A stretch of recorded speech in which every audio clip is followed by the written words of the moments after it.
And I'm thinking out loud, Okay. thinking out really loud. What are your thoughts? It's time. It's time to rock and roll. It Let's means do it's this. 7 a.m. Yes, it is. on the East Coast of the United States of America. That's right. You are live. You are local. We're right here. I'm Rayford Brown. And I'm Lee Barrows. And Kelly is out.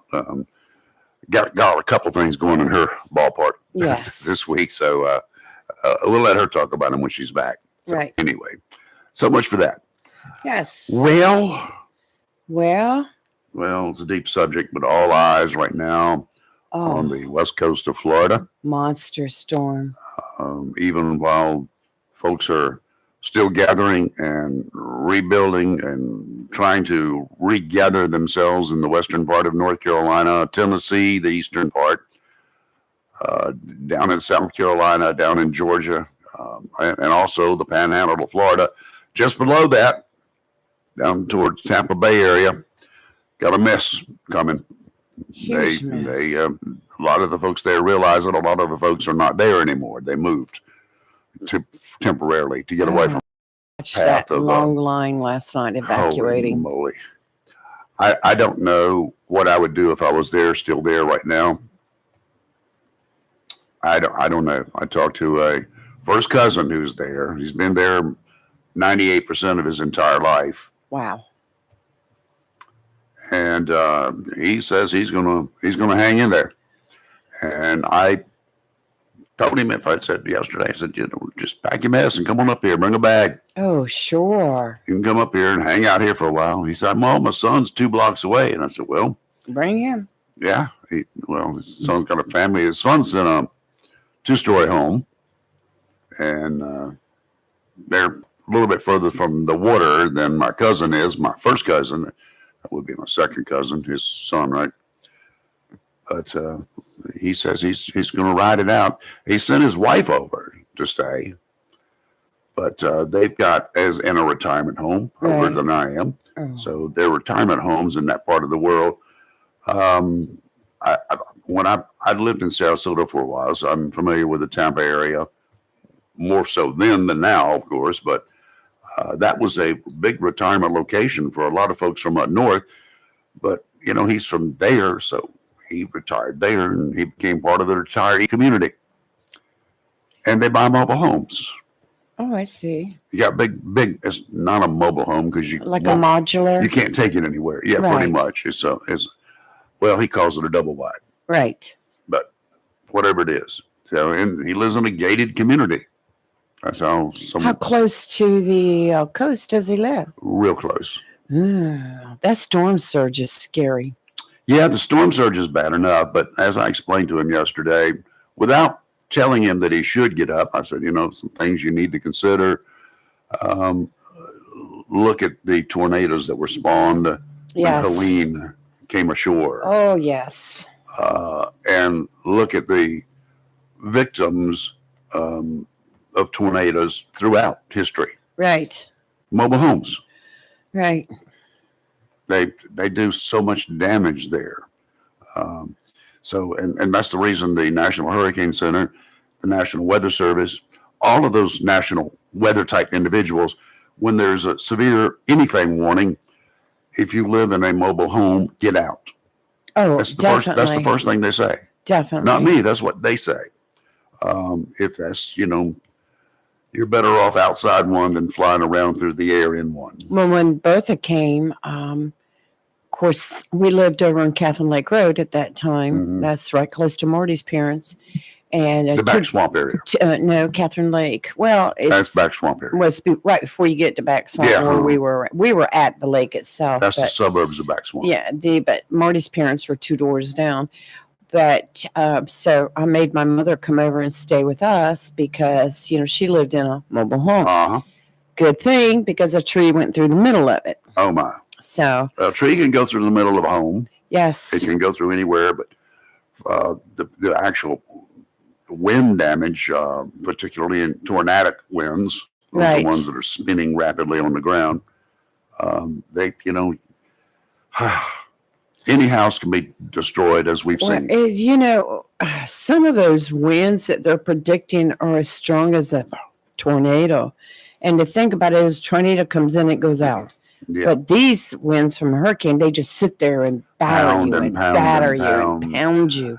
So right now, the update current situation is yesterday the thing had reached Category 5 status in just a couple of days, from 0 to 180 miles per hour. Is, Yes. seemingly overnight. Took a little bit longer, but 180 miles. 180 mile per hour sustained winds. Don't know how high the gusts were. But I was watching yesterday as the Hurricane Hunter plane was going in and measuring. They had a pretty good graphic and pretty good information, tracking information, so they were able to get right to the eye. And so that's what they got. Yeah, I watched Now, that on today, Radar 24 last night. I Oh. watched the plane. the winds this morning, maximum sustained winds at 5 a.m. our time, standard time, Eastern Daylight Standard Time, Eastern Daylight Savings Time, not standard time, Eastern Time is 5 o'clock, 5 a.m. Winds are 150. Oh, goody. They're down to still category. It was category 5-0. Oh, I'm going to tell you what. I said, I swear, how high do winds reach in a category 5? So I looked it up and it There's said no max. there is, this is the highest category hurricane and the most devastating. The winds are 157 miles per hour or higher. So, like you said, there's no cap. It said people, livestock, pets can be in danger from flying debris, even indoors. Most mobile homes will be completely destroyed, Yep. and a high percentage of frame homes will be destroyed. Yep. God So, bless those people in Florida. yeah. My heart hurts for them. I would probably be packing up and moving on if I were in their shoes. Don't know where I would go, but it would be somewhere. I got to build a bunker. That's all there is to it. If this stuff is going to continue. Waterproof bunker? Yeah. Oh, absolutely. Yes. It's horrible what they're facing, and I just pray that people are smart enough to leave. And I know you're going to have some people that have nowhere to go or the That's money the to thing. go anywhere. Yeah, with. that's the thing. And then right now, you're close. Impact, today's Tuesday, right? Right. So you got an impact on Thursday afternoon, Thursday night. Yes. But that's not, the impact is the actual impact with land of the eye, the storm, the surge, the Right. wall of water, which is going to be yesterday 8 to 12 feet. And then last night it was perhaps even higher. That's a wall of water Right. Oh, that's, yeah. coming in at one time. Imagine that coming in and slap the side That's of the your home. forward wall of water, and that's going to travel. Florida does not have a lot of mountains in it. No. Okay. Do they have any? They got a couple of anthills That's over at Disney. about 4 feet above water. Oh, wow. Okay. You know, so this is when it hits land, it's going to come over and keep coming and keep coming. Right. And when the water gets there, makes that first big surge inland, it's going to take a while because the storm is going to be coming and still coming and coming and coming and coming and coming and bringing more water with it. I tell you what is so stressful, like we've had in the past. Yeah. Ours always hits at dark, and it's the constant Seemingly. wind just pounding and pounding. And when the lights go out, what do you do? Yeah, you It's just bad enough to look out the window. I don't know. I don't know which is worse. Y'all tell me what do you think is worse? Being able to sit there during the daylight hours and watch all of this stuff flying by, debris flying by, your neighbor's garbage cans flying by because they didn't tie them down or put them inside like you did. Yes. Oh, you did do that, didn't you, down there in Florida? That's the kind of thing that would be, wow. I'd rather see it than not see When it. are we going to get the next one? When is that storm? When is that crate that they failed to tie down going to come to my window and come through it? True. Yeah, I do. I had a neighbor one time, and we were expecting, I think it was probably during Florence, had not picked up one thing in the backyard. Hmm. And I'm like wondering how much of that is going to be in my backyard. So it's can be one of those things, but I don't know whether I prefer it in the dark or in the daylight. I'd rather have it in the daylight. I'd rather see what's hitting the side of the house. I mean, than- I've gotten up so many mornings after when the winds had died down, and that's when you open up the blinds and you walk outside, and then you look around and say, "Oh my Lord, drop the bomb." Mhm. Trees down the backyard here back Right. in the '60s. I remember those out there. Holy moly! Used to climb that big tall oak tree, Mm. put Right. antennas up there, Right. and it's now on the ground, uprooted. I never forget how big that root system goes out, and it's just pulled all of the stuff out of the ground, laying over. As you remember, before Bertha came in, it was constant rain. It rained off and on for like a couple weeks. The ground was so wet, Well, so we, it didn't take much wind. we had Bertha. There were 3 storms. I think there were a total of 5 in the region that year. Right. I know Fran and Bertha. There was one more. I'm trying to remember. Was it Matthew? I'm No, trying to remember God. those. We've had our Yeah. share, let's Yeah. just say. Um, And when we had Bertha, that was the first actual hurricane it had, what, in 30 years to actually come onto our we- area? Hurricane David came in, but it kind of brushed the area back in the early '80s. Because I stayed on the beach at that time. I'm not living there, but I just Mm. went down there to wait for the storm to come ashore, and it just never Are did. you crazy? Well, it wasn't going to be that bad, and Oh, okay. but I was waiting for it to get bad so I could get my video and get out of Dodge All right. because I had an exit strategy. Well, I will say one thing about this hurricane heading towards Florida. I am more than extremely impressed with their governor, Ron DeSantis.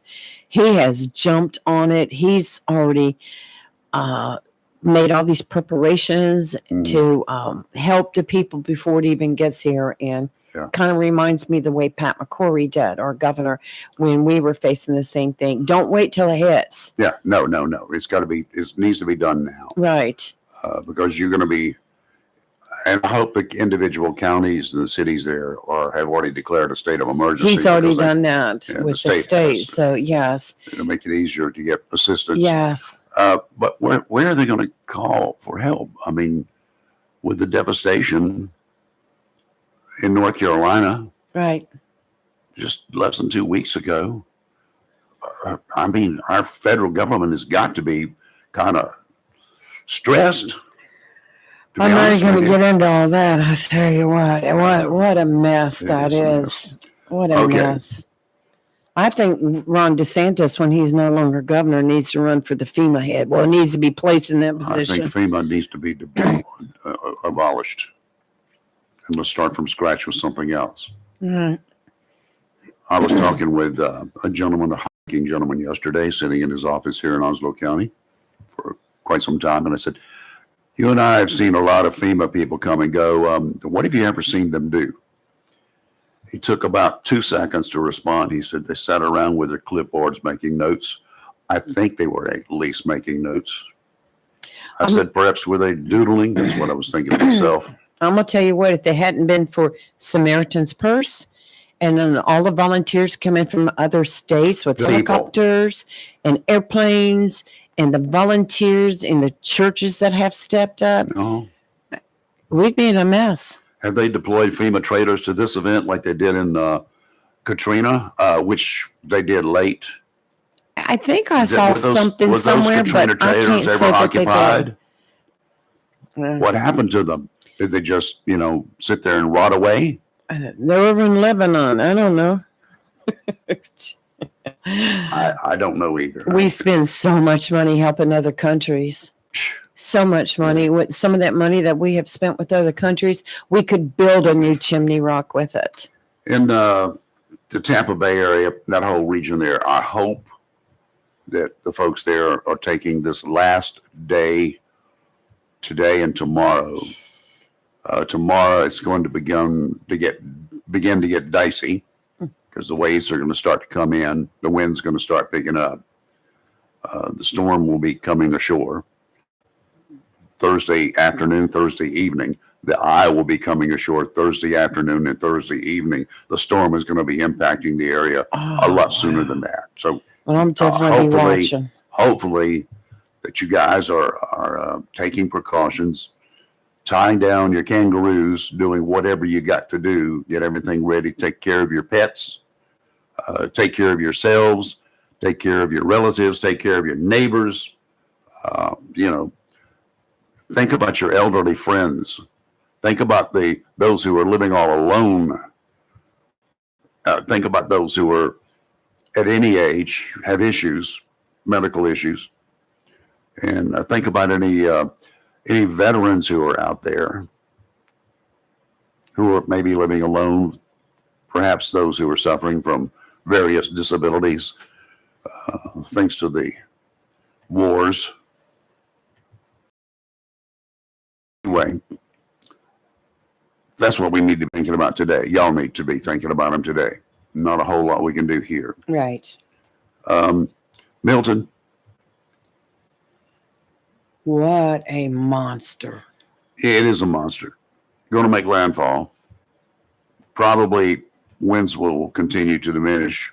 Okay, so it's going to make landfall as a category 3 with winds of perhaps 120 miles per hour.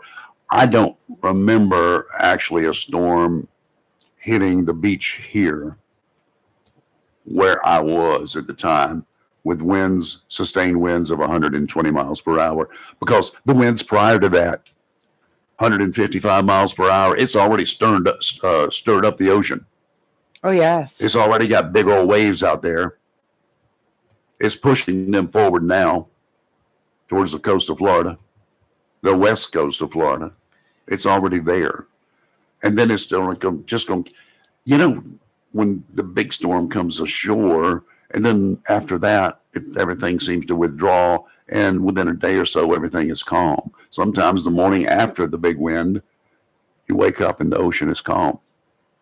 It's not going to be that way. Isn't that kind of crazy? We got winds that are going to be there for days, several days before the storm actually hits. Somebody and depending upon posted how fast it moves, it's going to, it can still be there. Storm surge, they said yesterday anywhere from 8 to 12 feet once it makes landfall. It could be higher than that, they're saying last night. The impact along the immediate coastal area is extremely heavy. Residents, many of them are going to leave. Many of them have left. Many of them are in the process of leaving. They've now got a long road ahead of them. Right. Hopefully it's not paved with electric vehicles who can't get charges to get out of Dodge. Oh, mercy. Well, Andrew Huntington Drew, that commented on our YouTube he was that there when Hurricane Andrew hit. right, Florida. He said, and this is Florida. They are staging urban search and rescue teams for quick response after the storm. Ryan's group leaves this afternoon. Ryan is his firefighting son. See, Drew's a retired firefighter. they're already getting ready for a quick response. They're not going to wait a week Nope. until the government says, "Oh, we need help." They're already staging. This is not a storm to be playing with. No. And Andrew was an awful storm Right. when it hit Florida, the east coast of Florida. I did not know Drew was living there at the time, but a week after Andrew hit, I had a vacation scheduled for Jamaica, and guess where we flew into first was Miami. Mm-hmm. The pilot flew over the beaches Wow. coming in. Yeah. Circled and landed at the airport. Whew. That day, two things will stick with me. The coming in over the land, I could see a line of highway patrol cars, all the blue lights, all going south along I-95. I don't know how long they were. Wow. Hundreds of them. Wow. And then on the ground, once we were at the airport, I was at the airport, and that entire area looked like a military zone. National Guard troops from everywhere, men, women, their packs Right. thrown out on the floors. They were catching naps. They're laying against their packs, using them Right. for pillows. The whole airport was nothing but military-oriented looking folks. Well, what was And that? I was leaving to go to Jamaica as soon as we could get an airplane, because all flights were delayed. What was that one hurricane that hit South Carolina that caused so much That was devastation? called Hugo. Yeah, Hugo. It was That an was H storm. That was the nicest thing I could Yes. call it. Well, I remember 6 months after the storm having to go to South Carolina to Hilton Head for a conference, and the devastation still, it was just unreal. Well, I was actually in the Keys vacationing when Hugo Right. came ashore. It was supposed to come into North Carolina, but it came ashore. It turned and came ashore in Charleston. Oh, that And- was and that then was a worked his- bad one. Worked his way inland and went These to H Charlotte. storms. And I drove back through the remnants. It looked like Right. the path across I-95 where that storm came was like, Wow. holy moly. Good morning. Who's this? This is Jack Bright. Hello, Jack. Oh, How good are you, morning, sir? Jack? Good morning. I was listening to the show a little bit earlier, and I think one of the storms that we had that maybe you had identified them after I turned the computer off, but that was Floyd that come through in '99. That was Yes. that was the one with all the rain. That was the one that flooded Wilmington, or flooded I-40, Yep. and flooded Highway 17 here, and That was just bad. had us basically in a the island where we didn't have no way to go anywhere. Yep, and I-40, in fact, between going west from Wilmington, closed, of course, but there were lots of video there of fish swimming on I-40. Was that the one that destroyed the town of Princeville, Jack? Remember, put it underwater? Was it was Princeton? bad. I know Was that it Princeton? I know that Princeville. it destroyed the towns south of Wilmington. I can't remember the name of the town right now. You're talking about around Southport. They had extensive damage in Southport. Yeah, but it was had everything south of Wilmington was flooded, Mm-hmm. where you couldn't go on those low-lying areas after you cross over the Cape Fear River. Right. It was all flooded. They built it back up now and elevated it somewhat. But what I was calling them mainly about was FEMA response as far as the counties go.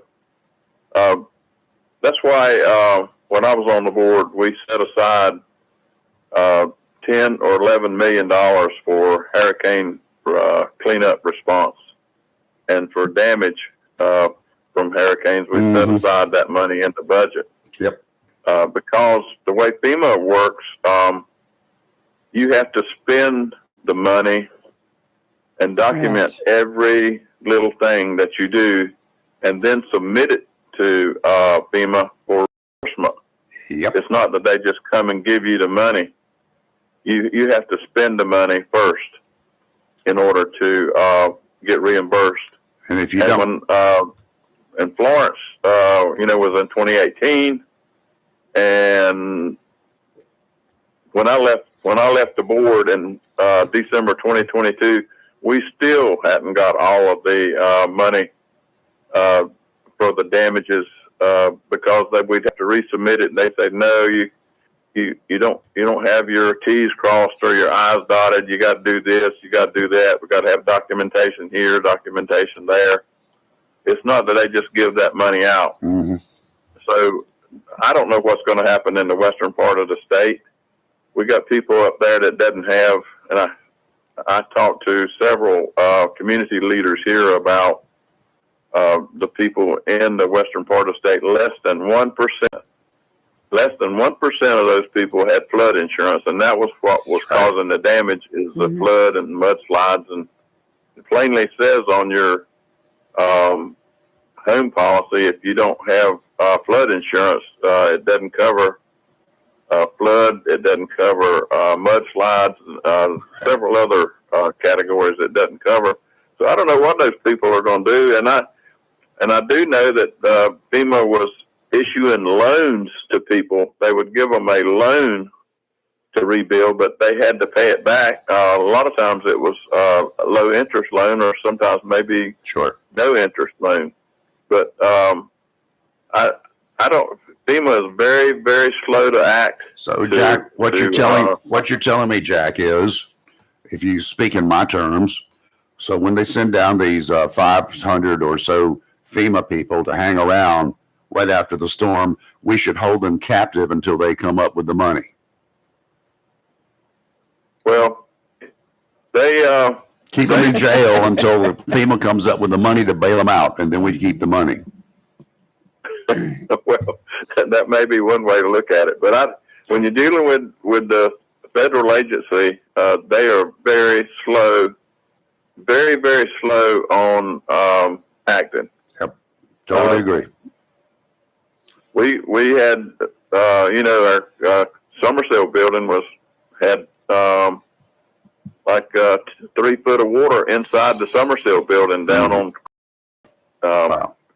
There was the schools that had 200 and right at 200, and the initial estimate was $250 million of damage just in the school system, which the county and the school system were responsible for, taking care of that damage.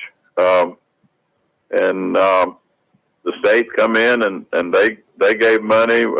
We gave money, and finally got those schools repaired, and we built them back to take care of some of the issues that we were having with the no electricity for like 9 or 10 days, and with the water and everything that was in the schools that and the other buildings that caused mold and mildew and so forth, and all of that stuff had to be mitigated. Yeah. Right. It was a But mess. anyway, that's my my experience with working with FEMA, and we had a person that was a FEMA representative, Rayford. But the thing about it is, we would go by the rule that they were giving us, and then all of a sudden they would change the rule and say, "No, you got to do it this way." Now, when we'd already spent money doing it the initial way, that it's continually moving the goalpost on what we needed to do. I think I played cards with somebody like that a couple of times. Yeah. Well, anyway, I feel bad for those folks in the western part of the state, Me and too. I feel really, really bad for the people in Florida. This is the third storm that's coming now Yeah.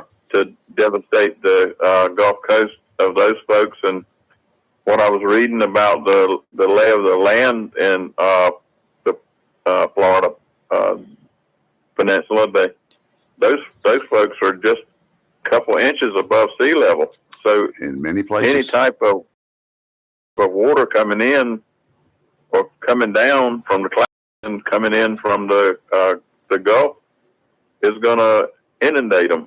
So hopefully they can evacuate. I was looking at the national news this morning, and the northern routes for hurricane evacuation is totally red. Those people are getting out of there, and I don't blame them. I'd get out of Dodge also. Yeah, be somewhere along middle part of Georgia at least.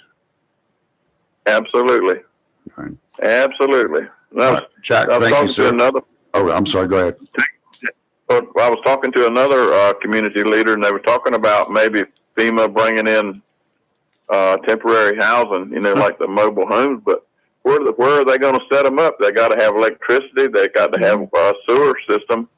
And in the mountain valley areas where the devastation is, there's not a lot of place to place those mobile, living quarters. But anyway, that's just another problem, and There you go. hopefully they'll figure it out. But anyway, you guys have a good day. Thank and you, Jack. take care. Appreciate it. Be safe. All right. I did some research while Yes. Jack was talking. 2016 was Hurricane Matthew Mhm. that came in and put Princeville underwater. But what happened was it wasn't really the rains in the town. It was the Tar River where they had a levee built Right. to protect the town, and it overflowed, and 80% of the town was underwater. Wow. I remember that. It was Oh, horrible. what a mess. All right, we'll continue with this, and you're welcome to call. And if you got some stories about some of the storms that have hit here, anybody remember Hurricane Hazel? How old are No, you folks out that there? was before my I time. remember it I can well. say that. We lived around what I was can then say- Elizabeth Lake, which today is high ground, I guess, Yes. low ground. But we lived around there during Hurricane Hazel in 1954. We're trapped. Yeah. Oh, yes. There was only two routes in, and both of them had washed out, one on each end of the lake. There was no DeWitt Street that went out to Gum Branch Road. Wow. There was nothing but woods there at that time. So that was a time. Your marine forecast brought to you by Community Prevention Services of Jacksonville. One common sentiment, one that I've heard so many times among people my age, goes something like this. If I had known I was going to live this long, I would have taken better care of myself. Most often, we mean that to apply to our physical well-being. I do that all the time. It can also apply to our mental state. You might think mistakes you've made throughout your life will haunt you for the rest of your life. Maybe you just use that as an excuse not to take care of yourself for the future you have left. Is there anyone out there, anyone among us, who can truthfully say that they don't have any regrets about how they've handled less than desirable circumstances, situations that arise? It really doesn't matter. Those days, those circumstances are behind you. What you do today and into the future is the only thing that matters. You can look back all you want. You can't change it. Maybe you've had to deal with it forever so far. Doesn't mean anything anymore. If you want a better life for the future and you're ready to seek some help, this will be the first day of the rest of what can be your wonderful life. Let bygones be bygones. Give the great guys at Community Prevention Services an opportunity to help you move forward. It's not all over. There's a lot of life ahead of us. Working with you, they can develop a treatment plan that you can use to jumpstart no longer. If you realize there is an issue, you can resolve it. Maybe you've tried. Don't do it by disguising it. Do it by fixing it. Then call Community Prevention Services at 910-353-0972. You'll be glad you did, as will your family, your colleagues, and your friends, but especially you. Offshore today, northeasterly winds 15 to 20 knots, gusts to 25, seas 3 to 5 feet, except 2 to 4 near shore. Sounds and rivers a bit choppy. We haven't started to feel the effects yet, but Yeah. we're getting some advance notice, okay? We are going to have some increasing seas. Yes. So be careful. Wednesday, tomorrow, northeasterly winds again 15 to 20. They'll come down in the afternoon, gust up though to 25 knots. Seas 3 to 5 again. Sounds and rivers choppy in the morning, diminishing to a moderate chop in the afternoon. Thursday, northeasterly winds 15 to 20, increasing to 20 to 25 in the afternoon. Gust up to 30 knots, seas 5 to 8 feet. Told you it's going to get bigger. 3 to 5 near shore. Sounds and rivers choppy, increasing to rough in the afternoon. Be another house in the ocean before it's over with at Rodanthe. Today, sunny with a high near 79, northeast wind 8 to 10 miles per hour with gust as high as 15. Tonight, mostly clear with a low around 53. Wednesday, mostly sunny with a high near 76, and Thursday, partly sunny with a high near 72. Woo. 72. And lows That's in the the high. 50s later That's this okay. week. We can do that. Yeah, I love it. That's my favorite time of the year. For some of you folks, if there are any of you down in the Florida area, or any of you that are waking up here in North Carolina, maybe traveling from somewhere up north, a lot of folks this time of year, a lot of boaters, they move their big boats down to a port somewhere down in Florida. Right. Fort Lauderdale is one of the favorite places, but they're going to be traversing in that direction. You can sit down in Swansboro if you ever just want to have a good time during the lunch hours. Sit there on one of the restaurants and look out. You'll see these big old yachts. You say, "What's going on?" That's because they make annual pilgrimage down south. That way, the big wigs who own those boats who live up north can fly down several times during the winter and take their boats out to the Bahamas or to wherever and enjoy summer year round. That's the way they do it. Yes. If you guys are waking up, I hope you pay attention to the weather. I hope that you're not. I hope you're paying attention to us, if nothing else. Listen, check out the weather ahead of you. Don't be caught up in any of those systems Right. that are going to be spawning. It's going to be creating some hazardous travel conditions in the intercoastal waterway and definitely offshore. So pay Yes. attention to the situation around you and that's predicted to be hitting the area. Yeah, our shoreline will be- definitely get something. Be better to ride it out here than to ride it out south, further south from here. Okay? Amen on Just that. take a few days off. Yes. Milton's going to be the second major hurricane to hit Florida in 2 weeks, while Florida, Wow. Georgia, South Carolina, and of course, western North Carolina still recovering from the onslaught of Hurricane Helene in late September. Milton's impact on the citrus crop in central Florida will likely be significant. That and the tourist business interruption at Disney World, as well as the beach tourism trade, will result in serious hardships for the region. Recovery from serious storms is sometimes years in the making. While structures can be rebuilt, the loss of revenue makes the recovery even more difficult to handle. And then, of course, as so many are learning in North Carolina and other states, the irreplaceable loss of lives will forever be with those left behind. I was talking with Sheriff Chris Thomas of Onslow yesterday. Several large, big old trucks loaded with relief supplies, part of what the sheriff's office has been collecting for the past week, part of our county's effort. Yes. Through the National, State Sheriff, and the National and State Sheriff's Associations will be leaving early tomorrow morning with predetermined destinations where the collections are needed. The Sheriff's Association, they know what's needed from the local sheriffs. Right. Okay. Every county in North Carolina's got one. All right. They're counting on those individuals telling the national organizations and the state organization what is needed. So Sheriff Thomas, he said, we're relying on them. We don't wait for FEMA to tell us what's needed and where to go. We're relying on our counter Yeah, sheriffs, exactly. people Which like is great. us. Yes. The way to do it. Yes. So they've got several trucks loaded, a couple of trailers loaded. Several of his staff have been working constantly. One of them is a retired deputy sheriff, and he's also a member of the Ham Club. He's an amateur radio operator. Okay. They've worked since last week, I know, to get Wow. the supplies ready for delivery. As a last minute appeal, trucks yesterday, and then they said they got a little room, but they're not looking for just anything. Okay, they got some specific needs now. They're going to leave tomorrow morning early, so they're going to button up those trucks later today. Tarps, small tents, sleeping bags, blankets, Yes. camping cots, portable stoves, things that you would take camping, Right. because a lot of those people are going to be camping out. The weather gets colder there sooner than it gets cold gosh. here, and they're going to have to be staying somewhere. Got it? The thought of that. Think about what you would take if you're going on a serious camping trip during the wintertime or at least the fall, late fall in the mountains. Right. Okay. That's the kind of stuff they need. Marines, you guys out there, instead of turning in all of that equipment that you're not going to turn in, instead of taking it to the surplus stores around here and getting $2 for it, to the sheriff's office. Oh, yes. They will put it in the back of those trucks and they will take it to where the people will use it. Heck yes. Okay. If I had some, I would surely take I'm going it. to look I don't around, see use what I've it got. anymore. I don't have any, I don't do camping.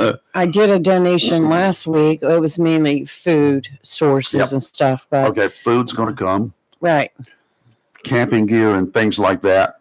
They need that. They're going to need that soon. Right. Really soon. Yes. Anything like, because it gets cold, they may not have any heat where they're Right. going to be hanging out. So dig into your pockets. Come Sleeping on. bags, tarps, ground Yes. covers always needed. Right. You guys, you Marines know that. You got to have something on the ground, a Right. barrier between you and where you and the ground. That's cold. Yes. Any cot to get you off the ground, air mattresses, heavy duty, not those $3 things, Right. junk things, sleeping bags. They're kind of like cool. Yes. So they're, one size fits all, Oh, hopefully. man. The trucks are parked there in the sheriff's office parking lot. That's on Court Street, kind of across from the public safety building, the Right. police department area. If you've got gear, you're willing to part with it, take it down there. And if you surplus stores, I know you've got so much gear that you bought for pennies on the dollar. Right. Oh, I yes. know you've got it. You may have had it for a year or 2 or 3. Just, it's time to restock. Go get rid of that. Take it down there. It's stuff that somebody out there can use, I might not just have something to just um, play with. It's something they can use. we've got a couple stores right here in Onslow County. One on 17 South, one on Western Boulevard that has a We lot got of gear 3 like of them that. on Western Boulevard, by the way. So, okay. So that might be a good place to go in there and do a little bit of shopping. Yep. If you want to go buy something to take, Right. go in there and tell them what you're going to do with it. Right. This is not for me. This No. is for the folks out there on the west, I'm in the gonna check western my part of the sister. state. I know she's still got that 2-man tent that we got to She's go not to gonna Cape use it. Hatteras. She's not going to use it. No, I think she gave it away. Okay. But Go get it back and give it to the I sheriff's should office. still have my sleeping bag. It's probably been used one time. I'll have to take a look through There my you go. closets. But yes. So, sheriff also told me several deputies had been dispatched from the sheriff's office here, volunteers Awesome. to assist in search and recovery missions. What Now, a hard job. Mm. he said one case stood out with his guys: the recovery of a 7-year-old boy's body trapped by floodwaters up in a tree. Oh, God. Mm. Yeah, pause for the cause on this one. That's one of the many stories we keep hearing about every day from that region. Yes. Make my eyes water. Yeah, say a little prayer. Yeah, I was watching a video yesterday. Of course, you have individuals that make videos that are there, so you have to kind of be careful about what you believe or don't believe.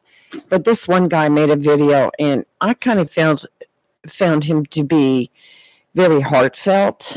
But he said the devastation of what you see in the news is nothing compared to actually being there, and No, that you can't see it. there was You can't tell still it. the need for more body bags and that people were still being found. Yeah. It's horrible. Absolutely horrible. Along those states, couple of hundred, more than 250 now have been recovered. All right. And for those folks in Florida on the West Coast there who did not really get the major impact in the Tampa Bay area, Right. there were still a dozen people killed. Did you know that? Yes. Yes. And our Helene did not hit there. It hit the Panhandle. Yeah, and But we, still, Mhm. people died. and we still have a tendency to forget about these other states because we're so focused on what the devastation and the loss of life in Yeah. our own state. But there were deaths in South Carolina and Florida, and I believe they said a couple in Georgia. I'm not really sure on Yeah. that, but Yeah. yes, it's horrible. Now with this monster storm coming in to hit Florida in the next couple days, Yeah. Let's take a real quick break. We'll be right back. Don't go away.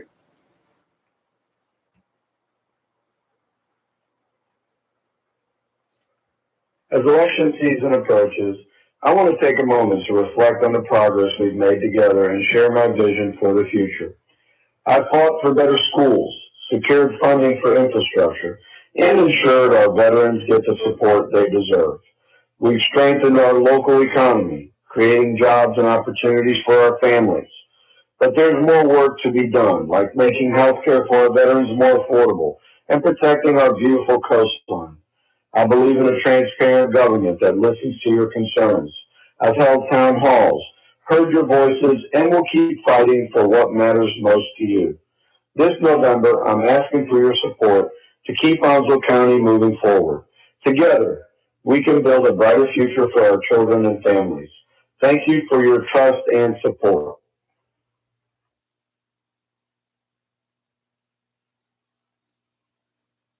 Okay, we're back. And of course, that was Senator Mike Lazzara.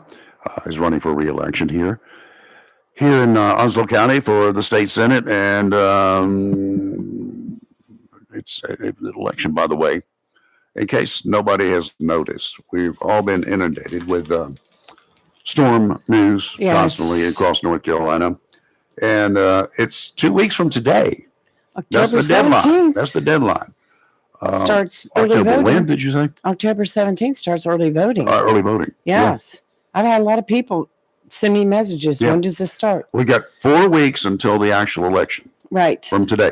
Yes. 4 weeks. 2 I'll be weeks, but so glad for it to come and go. I had a phone call in the middle that everything was going on. But anyway, 4 weeks from today. And you have another phone call. I keep getting phone calls. Good Lord, have mercy. Good Here goes morning. another Who's call. this? Well, good morning. This is Tennessee. How are you? Hello, Hello, Tennessee. Tennessee. Jennifer out there in Tennessee. Cousin Jen. What's going on? That's me. Well, I just wanted to call in and give a little bit of information, kind of vent a little bit. Of course, I'm a little bit closer to. I'm not in the middle of it, but I'm very close and picking up a lot of local things and stories, and some national that other people may not have picked up on. And first, I do want to say what you were talking about, blankets, camping things. It's supposed to get down in the 30s this coming week Yep. where we are. And we're a lot further on down. We're in the valley. So they are definitely going to need that. But I heard that there was an interview with it was a sheriff, a coroner, I think a mayor. It was 4 of them. And they were talking, they said, and now these were, they weren't just fly-by-nighters, they were locals, they were up in Avery County and in that part. They were in North Carolina. Right. And they said, the one man, he said, my daughter has already talked to FEMA. And they told her that she didn't even qualify for the $750, that they could give her $300 for, groceries and this, that, and the other. And, well, we all know how far that will go. But anyway, That's one bag. what they were saying, the one man said, he said, FEMA said, oh, well, we have assessed your situation. He said, FEMA hasn't been nowhere around it. He said, they have not been to my place. You're wrong there. But yet You're they wrong there. are- They got a Google map and they looked at Google Earth. But what he said, but what people need to know, he said, is FEMA is throwing in one key word. They're throwing in mudslide. He said, that's what he said, oh, but they told me, he said, well, they're mudslide. He said, how did they know? He said, they weren't there. They're throwing in mudslide, and that changes the whole dynamic of it. It takes it away from this and this and this. They're throwing in the word mudslide. For whatever reason, I don't know if there's less funds. I don't know if it is like I don't understand, and I'm not going to try and put my spin on it, but it made it like less of a disaster. I don't know how to. I don't really know how to word what. But anyway, mudslide qualified it differently as anything else, and he said that more people he had talked to, they were saying that FEMA said, oh, well, we've already assessed it, and you had a mudslide there. Well, yeah, there was a lot of mudslide, but they're just throwing things around, and they haven't actually been to the places, but they're saying that they are. And so that just kind of struck me. A lot of locals that we're hearing from are saying that the news media is not giving you the full story as far as the amount of dead, the amount of missing, all of that. They're just not. And a lot of these places, they haven't been. And FEMA's saying, well, go to our website. Well, how are these people going? There's people they haven't even found yet. There's places that people haven't. We've got friends from the coast of North Carolina that are up there on horses, trying to get into places that even ATVs, helicopters haven't even been to. And the officials on the ground told them, just keep looking straight, and that's where we need you to go. And don't be looking around, because there's a possibility you might see something that you're not going to be able to handle. So in other words, you might be walking by bodies or whatever and don't even look. That's your goal up there. Yeah. Keep going there. That's where we need you to go. And they're telling local people that they're hindering in searches. Well, the local people are the ones that know where these haulers are and who lives up those haulers. The government people don't know. There's communities that are not there anymore. We talked to a person Sunday that they had, one of their neighbors had gone, I don't know what, he didn't say what community, but he had people that live there. Mm-hmm. And he said, I could not find the community. It was gone. There's nothing but mud and debris. They couldn't, it wasn't like, oh, okay, well, down that road, there's nothing there. And that's what people is not reporting on. Lee, have you or Jennifer ever met a FEMA inspector after a storm or after an event? No. Have you ever met one? No. Jennifer, have you ever Terry met one? did. Terry did. Terry did. Was it somebody he knew? No. Okay. Well, guess who? I knew a FEMA inspector. Let me tell you what his full-time job was. He was a lab rat processing film at way back when in one of those 1 hour photo places. Okay. Seriously. He was a lab rat until he would get the call. He had to go once a year to spend a week, 5 days, to be retrained into how to be a FEMA inspector, so that when there's an event somewhere, we call up a number of individuals who can take off 2 weeks to 4 weeks, and we can send them in. We can send a photograph lab rat in to ask all these questions and to determine how much money is going to be given. Mm-hmm. That's the experience that so many of these individuals have. That's what he was telling me. And why did you do it? I asked him. He says, because the money is absolutely wonderful. Oh, yeah. I imagine. Yeah. That's and what we count on. And not to get, I was going to try and keep it about the people that actually need help. But yesterday, a Facebook friend, and I know the lady. I'm very good friends with her family, but I know her. And she put this thing, she shared this thing all about FEMA. And she's a very, matter of fact, she is a Democrat, and she shared it off of the some kind of women Democrat platform page or whatever. It was all about FEMA, and in other words, that it was, people need to understand this 750, that's not people saying this alone and this, that, and the other. And, all of that stuff that people kind of sort of know. I mean, we know that FEMA's not going to come in and say, oh, well, here's your new house and stuff like that. Yeah. And kind of talking down, kind of dumbing it down for people. And I did something I don't never do. I commented on it. And I said, but regardless of what side of the aisle you're on, it's to see that FEMA is not going to have enough money to finish out this hurricane season is bad. And the FEMA money should be for American citizens.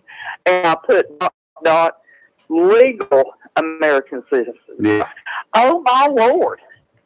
People that I have never heard of coming at me. I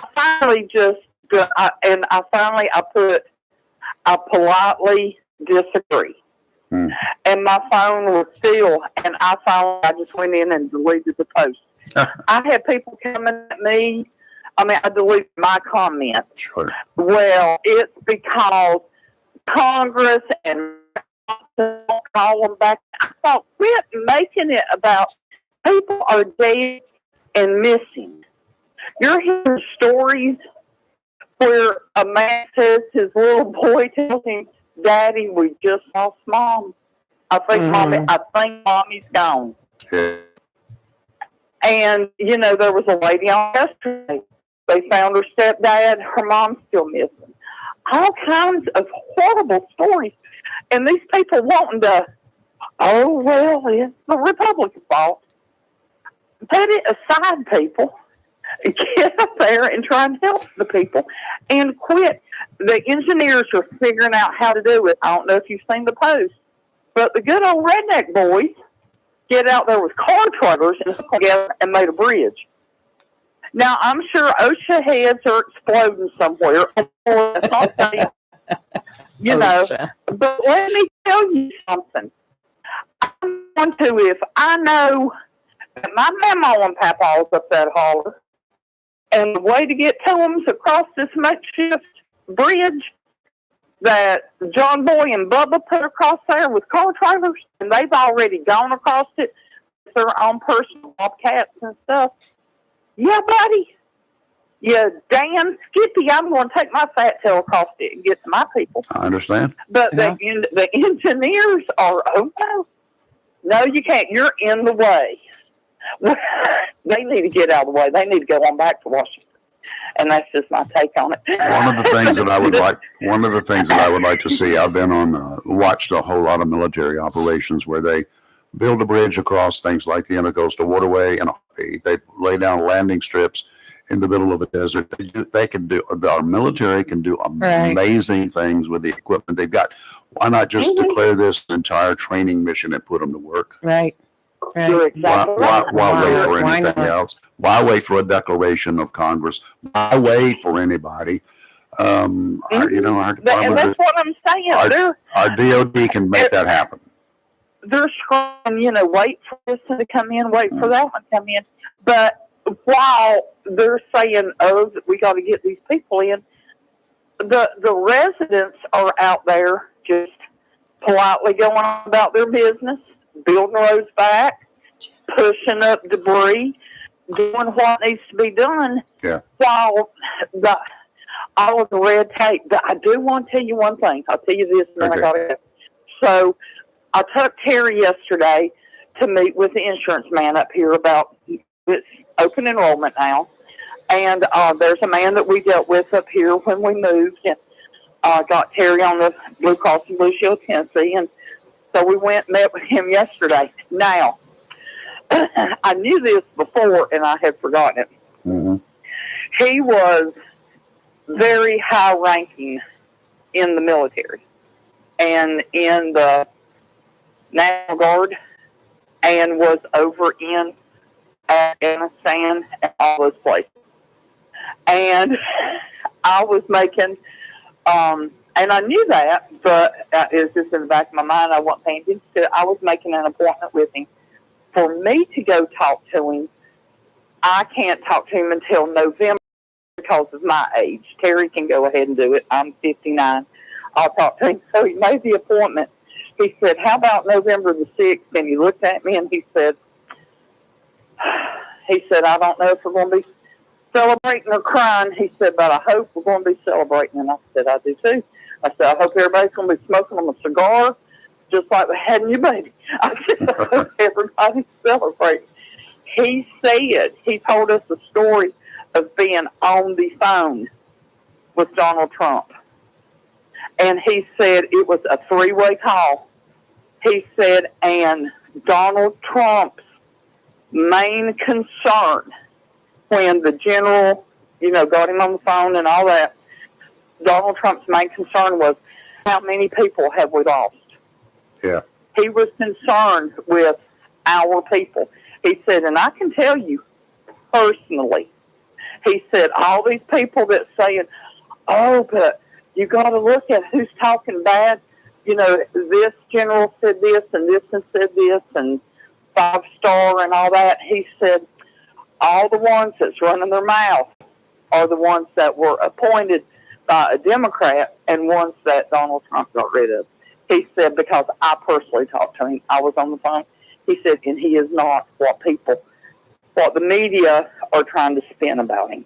Okay. And so I just wanted to put that out there. I know there's probably some listening that have said, oh, but when this one comes out saying this and this one comes out, when his people that were in his cabinet, well, that's why they were saying what they did is because he got rid of them and because they weren't appointed by him.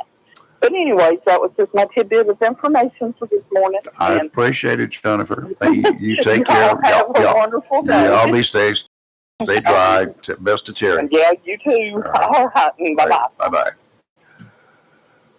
Jennifer's always got she's like some of us. We got opinions. Yes. And I've got opinions. Makes me glad not to be a Republican. Of course, I'm not a Hey. Democrat either. Okay, let's put That's my- politics to that's my- rest for a that's few my minutes. Politics. We got a guest in the studio, and I know there are going to be some callers. This is Yes, one of our that's probably expected callers. her partner calling right now. Oh, we What was got her name? a partner in crime. Oh, yes. Tammy Forrester. Oh, is this Tammy? It is. Well, Tammy, good how are you? morning. Good morning. What's How is going- everyone? Oh, I don't know. It's Monday, right? Tammy is the interim executive director with the Red Cross here in North Carolina. Is that correct? Yes, ma'am. Okay, and we also have Stacy Spencer in the studio, and she's local with the Red Cross. Welcome, ladies. We appreciate you being with us. Now, first of all, did you come to get my blood this morning? Well, sorta. Okay. I don't like the term vampire. A lot of people use that. I've never seen a red-headed vampire, so well, you're okay. I prefer bloodhound. Bloodhound, good. Bloodhound. They do good jobs. Yes. I've seen them in Yes, action. exactly. Looking for bad people. Exactly. But I'm looking for good people who are willing to donate their blood. That's good. As you guys obviously know, we have faced a tragedy in Western Oh, North yeah. Carolina and Tennessee. And with that, secondarily, comes another big concern that it's not an immediate thing, but once you think about it, it makes a lot of sense. And that is the fact that we in the southeastern part of the country have had to cancel well over 100 blood drives I'm sure. because simply there's no place to have them. Mhm. We have people willing to give blood, certainly, but where? With that, we've lost, as of last Thursday, we have had 2,500 units of blood go uncollected in the southeast. What do you mean go uncollected? Basically, because there's no place to collect the blood. Oh, okay. You did So not. we were you not weren't able to get the right. donors to give it. All right. Exactly. I thought maybe you had some stockpiled No. somewhere. Nobody No, could pick it up. no, Okay. no, nothing like that. It's that people have been unable to donate. Got it.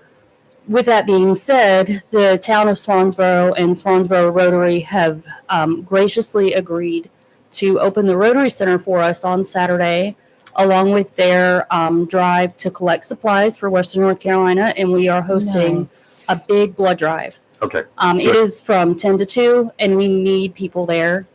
It's so easy to sign up on redcrossblood.org. You can just type in the zip code, and it will pull right up. Right now, it shows 33 appointments, but there are a lot more that we can add as soon as we get those filled. Okay. How many can you deal with on Saturday? We have, Will you extend your hours if the line is there? we probably cannot extend the hours, which Okay. is why it is so important that people make appointments during those hours. As soon as those appointments get filled that we have now, I will add more appointments, and we will try to accommodate walk-ins as best we can. Yeah. It is Mullet Festival, so I expect Yeah. that we're going to You're have some probably gonna have some walk-ins. walk-ins. Absolutely. Yeah. But the earlier you come between 10 and 2, the better. Okay. Got it. And I would say we could theoretically accommodate 50 or 60 people in that time period. So please come out. Tammy is here to speak of what the Red Cross is doing to help in the western part of the state. That is in her wheelhouse, and we are glad to have her to kind of Wonderful. help us with that part of it. I would imagine, Tammy, you've been very busy working with the folks out there in the western part of the country, the state, right? Yes, sir. Yes, sir. We have currently right now over 2,100 Red Crossers that are working tirelessly in all of the affected areas, providing safe shelter and food and water and just support physically and emotionally to the families that are struggling with that unimaginable wreckage. And those numbers, rise each day as we reach more people that are affected. So, it's we have people that can't find their family members, and I'll tell you, for that reunification, if you're hearing me and you have a loved one that you haven't been able to reach, if you can go to redcross.org/Elaine, you can fill out a form and we can help you find your loved one. Okay, let's do that again. That's redcross.org/ Helene. Helene. Oh, gotcha. H-E-L-E-N-E. Helene. I got it. Helene. Mm-hmm. All right, so that'll narrow it down. Okay, well, that's good. You've got folks on the ground in that affected area, the impacted area, right? We do. We sure do. And then, even though I'm not sitting in West Carolina, I'm still supporting the people, the volunteers that are, by doing the background work, helping make people aware here of how they can help. Is they can go to, here comes another one, they can either do a financial donation or make a donation appointment for blood and platelets, because as Stacy said, we've lost a lot of blood collection due to the western part of the state being so affected. So, and they can do that by going to redcross.org redcross.org, excuse me, and find out more about those options as well. But I will tell you that there are, Red Cross is there, yes, but there are a lot of people down there giving a lot of help to those in western North Carolina that are affected.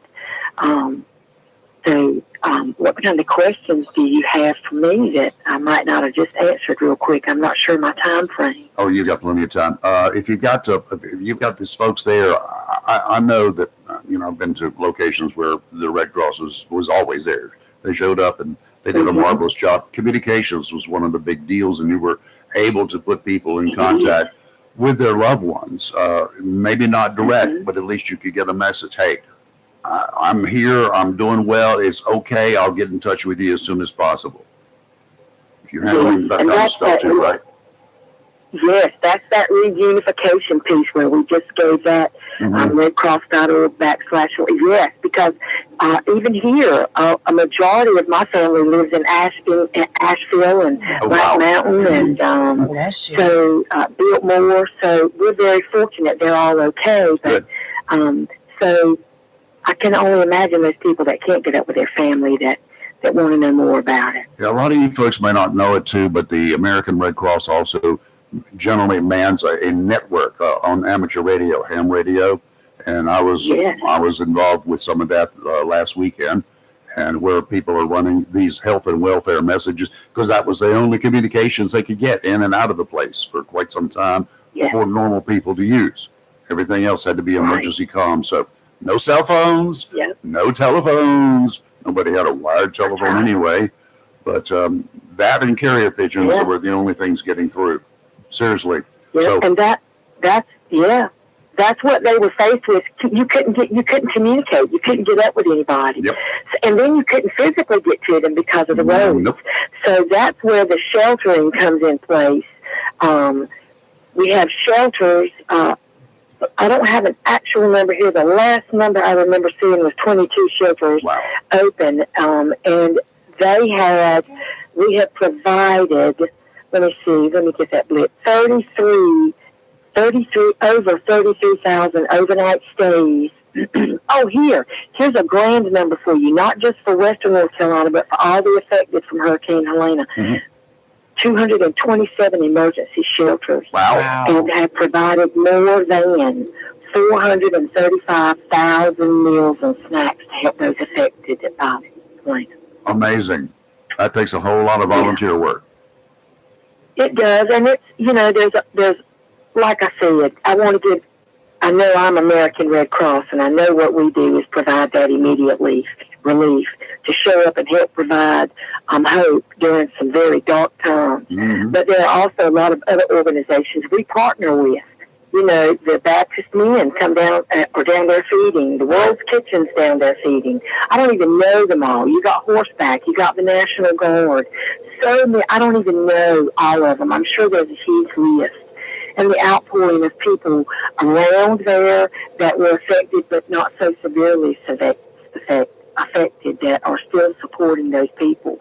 So, it's just, that human spirit is a wonderful thing. But, Yeah.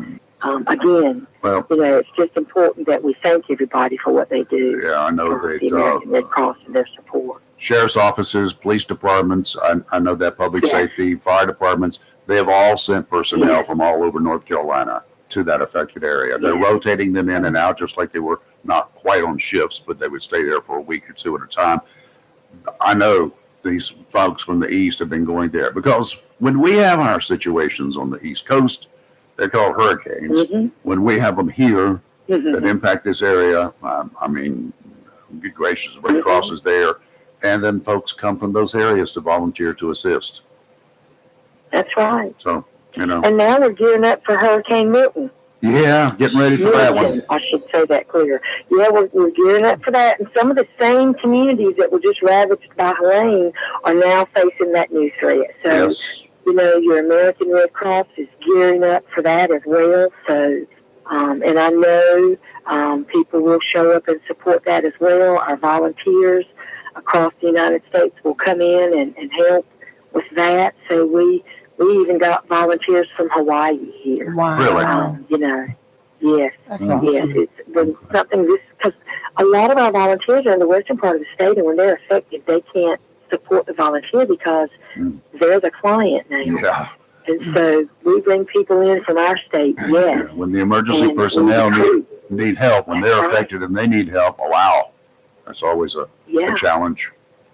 Hey, thank Yes, you for it your is. call. And we're going to continue with Stacy Well, too. thank you. I know what's cooking here, but Thank you, Tammy. Tammy, we do appreciate it. Thank you, Stacy. Thank Y'all you, have Tammy. a wonderful day. You Thank too. you. Uh-huh. Wow. Wow. Red That Cross is is just- far and wide. You got a whole lot of tentacles out there. We do. And, we have had a lot of interest in people who would like to volunteer with the Red I was Cross. going to ask you, Mhm. what can they do? So the best thing to do will be to go to redcross.org/volunteer to sign up.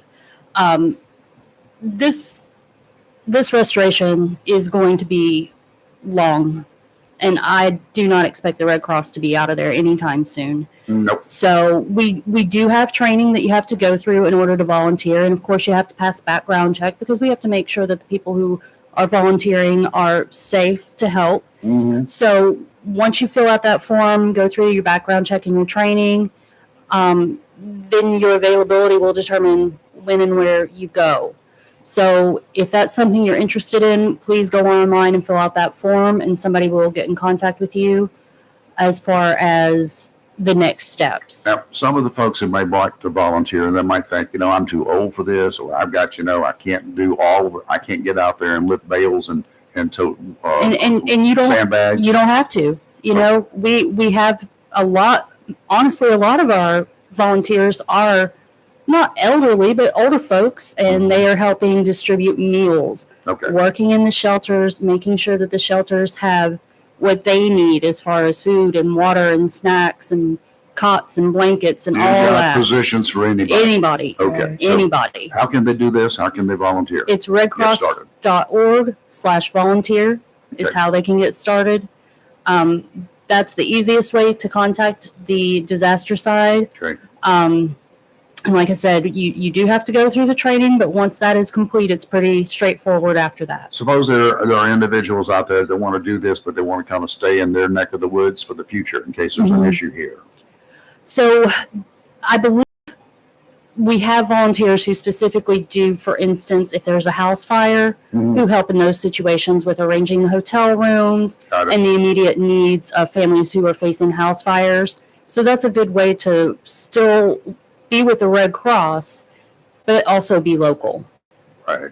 Okay. We always need volunteers at hospitals. We always need volunteers at blood drives.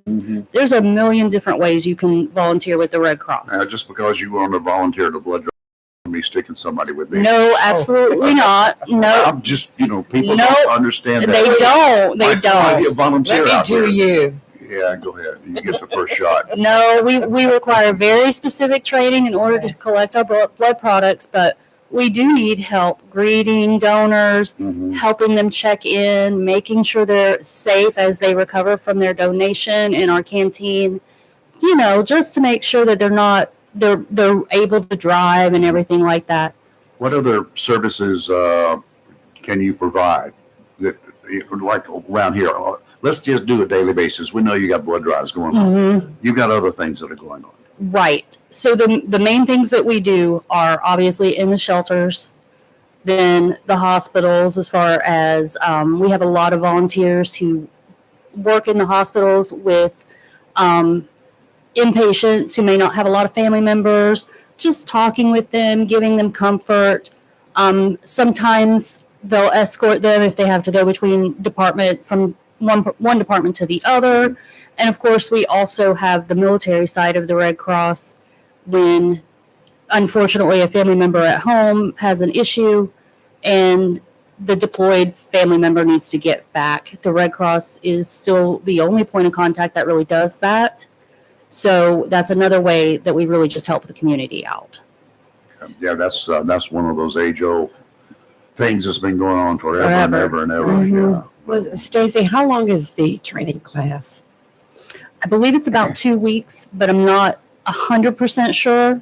I have not gone through that. There is initial online training that you do, and then there's some training after that as well. So they have to do pull-ups and sit-ups and Yeah, jump over barricades. exactly. And stuff like that. Surely. Okay. They have to do some up downs and all kinds of stuff, Okay. but no, not really. It's pretty straightforward. It's pretty simple. And again, we do accommodate whatever you are physically capable of. So it doesn't matter. If you need someplace where you need to sit, then we can have you in a shelter and helping those people out a lot, helping check in and out and things like that. Now, what do you do with the blood once you collect it? Does that go to local hospitals or does that go wherever it's needed at the time? So right now, particularly, our blood is going wherever it's needed. Right. The Red Cross is in a unique position because we are the largest blood provider, and there's a lot of blood that is very specialized. Yeah. And people don't know that. You can't just give somebody their blood type and say it's good. It doesn't work that way. There's a lot of other factors that play into that. And so that blood does go to wherever it's needed immediately. Most often in this region, our blood does go to Duke, Chapel Hill. I am a CMV negative donor, which is basically CMV is a virus that doesn't really affect adults, doesn't make us sick at all, but can make infants very, very ill. Uh-huh. So I have special baby blood. I'm considered a hero for babies. And so typically my blood is going to go to a hospital with a large NICU. So Right. Duke, Chapel Hill. One of my donations actually went to the University Medical Center of South Carolina recently. And I haven't done the research, but I would assume a university hospital is going to have a rather large NICU, Sure. and that's why my blood goes there. The other thing that we really need is African American donors. Mhm. Eastern North Carolina has a very large sickle cell population. I was going to say Yes, sir. to you, Absolutely. Very large sickle cell population. extremely important for blood. It is. And there is an antibody or an antigen in a lot of people's blood called CEK. African Americans typically do not have this antigen. In sickle cell patients, the more blood products they receive, they need to make sure that they are clear of those antigens so that they don't have reactions Wow. as they continue to get blood donated to them. When I went to get blood, I never asked what my blood type was. I mean, I've been in for surgery. I did not know, had not a clue. I found out I've got perfect blood. O negative? No, A plus. A plus, Well, it's A the part I positive, got, yes, said A and a plus. spot. You can't get better than A plus, can you? That's right. I'm O positive, so I don't know. I always thought I was the norm. O positive is the most common blood type. Yeah. See, there you go. So, You're special. I'm very special. Mhm. A plus. but if you are an AB negative donor, we definitely need you. Mhm. AB negative That fits is the everything. rare. No, no, Not everything. that one's Bunch the of- rarest. So AB negative? AB negative is the rarest blood type. If you are AB negative, please, please, please donate blood. O negative is the universal blood type, and we always need that as well, especially for Oh. trauma patients. Mhm. Wow. You Mhm. don't do a whole lot of testing if you've got some of that available. Well, they You do You have they to, but we do what we have to do, obviously, but we make sure that those products are available to trauma centers at all times. get some blood in very quickly. Mhm. That is just I learning biology, going to school, growing up, that there's different blood types, but you wonder why. I didn't pay attention to it a whole lot. Then I know. You wonder why there's so many different blood types and what makes it all so different. it all looked red to me. We're all born with 10 fingers and 10 toes and No, blood, well, so you would you figure hope. that it's all the same. It's very interesting. Stacy, so if they want to volunteer for anything, first of all, they Mhm. just go to their website Yes, and sir. then go from there. I have Go from there. everything on our pages. For Perfect. Helene, just put a backslash and a Helene? Helene beside Mhm. it. That's Yes. correct. Everything else you're good to go. Redcross.org/Helene. And then, of course, if you'd like to donate blood, please go to redcrossblood.org and you can type in the zip code for the area and it will pull up all the local blood drives. We do have several coming up.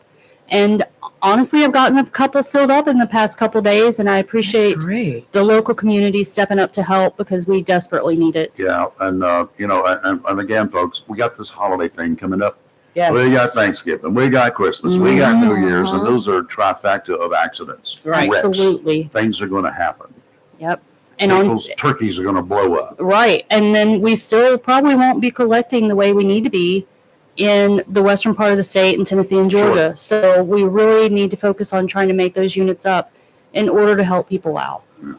Well, I put a direct link to the Swansboro Rotary blood drive for Saturday, and it'll say it in our remarks on our social pages right now, but it'll take you straight to what time you can click on that you would like to go donate blood. Excellent. So Good. I just save you from having to search for it. I found it very easy, but I know some struggle with that. And thank so. for all of you folks in advance for taking know. care I of have- this and doing business. I have one question, Stacy. Whenever a tragedy occurs, just like what happened in the western part of our state, does the Red Cross just automatically pick up and go, or do they wait to be asked, or how does that work? From what I know, there's pretty much a standing arrangement that the Red Cross will be there immediately. We do pre-stage people. So with Helene, I believe we actually had people stage down more in the panhandle of Florida because that's where the storm was expected Yeah. Right. to cause the most damage. And then, of course, that didn't happen. So they had to get those people up to Western North Carolina. And that probably took a couple days simply Right. because of the logistics of that. But typically, we are already there when something happens. Now, of course, if it's an earthquake or something, then there's no way to do that No ahead of advance time. notice, yeah. But with hurricanes, we are typically already there, pre-staged, ready to go, and we just wait on instruction from that. So I know the Red Cross has always been at anytime we've had something happen here, like the year we had the tornadoes. That Yeah. was so Mhm. crazy. I mean, the Red Cross was right out there, right after the tornadoes. So Yeah, they I beat me thank there. you for that. Yes. Yep, and that's why local volunteers are so important. Right, right.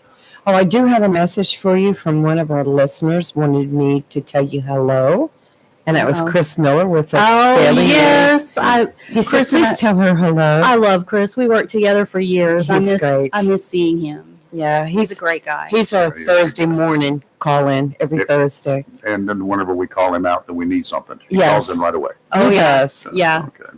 Did you get some blood from him yet? Not yet, Chris. Chris. Sounds like you need to come to Swansboro Me too. on Saturday. Meet you in Swansboro on Saturday. Not Oh, Chris. back. Go down there and get some mullet. That's right. It's Mullet Festival, Mhm. so we're Mullet's good. See mullet. but we're going to be right before the Mullet Festival area, I guess you could say, because we Right. are right there at the Rotary Center. Of course, there is a back way into the Rotary. Yes. If you don't want to deal with going down 24, you don't have to. You can just take Swansboro Loop Road and cut up Main Street Extension, and the Rotary's right there. Yes. So that gives you a little I've bit never of a been that shortcut. I'm going Okay, to interesting. There's a Put back that- way to do it. address on here. I got a Jeep. I'll go So- cross country. Well, there you go. That So works too. some of the backyards there, if you see tire tracks, don't worry. Don't worry about it. That's been there, done that. Just recently. Been there too. Thank you. Thank you for having me. I Thank really you Thanks for appreciate what it. so you're doing. much. We do It's a appreciate it. pleasure to have you on. And I've got all the information on our social media here, both pages. And I've also emailed you the link to today's show. Perfect. So you can go back and review it. All right. You're live and local Real Talk. Don't go away. We'll be right back with the weather.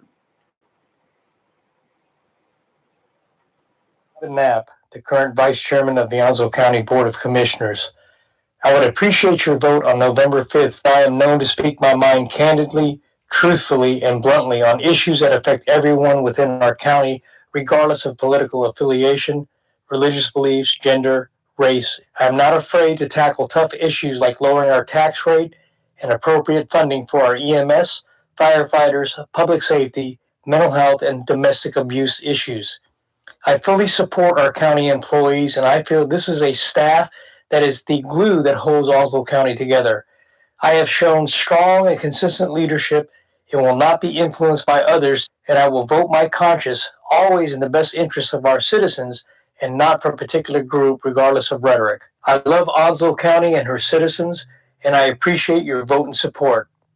May God bless America, Onslow County, and all of you. Vote to re-elect Robin Knapp for commissioner, a voice for the citizens. Paid. Hello, Onslow County. This is your Senator Michael Lazara. As election season approaches, I want to take a moment to reflect on the progress we've made together and share my vision for the future. I fought for better schools, secured funding for infrastructure, and ensured our veterans get the support they deserve. We've strengthened our local economy, creating jobs and opportunities for our families. But there's more work to be done, like making healthcare for our veterans more affordable and protecting our beautiful coastline. I believe in a transparent government that listens to your concerns. I've held town halls, heard your voices, and will keep fighting for what matters most to you. This November, I'm asking for your support to keep Onslow County moving forward. Together, we can build a brighter future for our children and families. Thank you for your trust and support. Paid for by the candidate, re-election committee. Okay. The marine forecast. Oh, weather. Yeah, it's that time again. The marine forecast brought to you by Community Prevention Services of Jacksonville. One common sentiment I've heard many times, all the time, among people my age, and there are not that many of us left these days, goes something like this. If I had known I was going to live this, I would have been much nicer to myself. Yeah, say that all the time. Most of the time, we're talking about things that are physical. You know, because it's harder to get up in the morning. It's harder to walk. It's harder to do this. Things like that. We wish we had been nicer to our legs way back when, to our limbs, arms, fingers, to everything, because they all hurt as you get older, right? We blame it on not taking care of ourselves. That's not necessarily the case. Sometimes you just wear out. But it can also apply to your mental state. Your mental state doesn't just wear out. Things can happen. Lots of bad stuff can happen that you could do right in the first place and not have those issues. You might think that the mistakes you've made throughout your life will haunt you for the rest of your life. That's not necessarily true. Maybe you just use that as an excuse not to take care of yourself for the future that you have left.